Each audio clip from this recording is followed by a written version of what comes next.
The Brazilian President Michel Temer says the charge against him will have a negative impact on Brazil's economic recovery and paralyse his efforts at reform.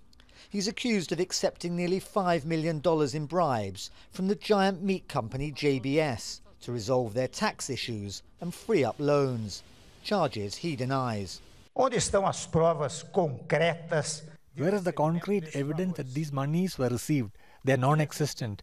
In fact, when examining the accusation, I notice and speak with knowledge of the cause, I notice that they reinvented the penal code and include a new category, accusations by inference. The lower house of Congress must now vote by a two-thirds majority for the case to proceed.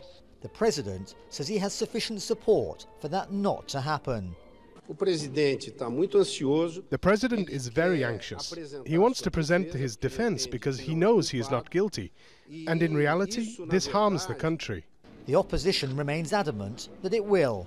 They're going to try every manoeuvre, including to substitute members of Congress from the government's base to try and keep their votes. This is the first time in Brazilian history that a sitting president has been accused of such charges. But the so-called Lava Jato or car wash corruption investigation has already implicated hundreds of leading politicians and business leaders. Up to 90 have been convicted. You have a president being accused of crimes, and at the same time he has the power to interfere in other authorities of the republic. And he has a very intimate relationship with Congress.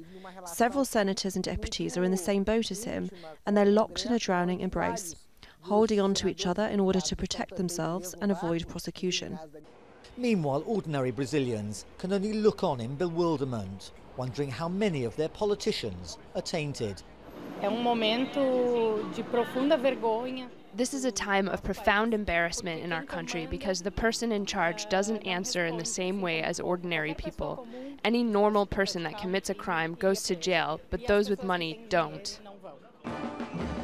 President Temer says he will push on, that there is no plan B. But restoring faith in Brazilian politics and its politicians may well be his hardest task. Daniel Schweimler, Al Jazeera.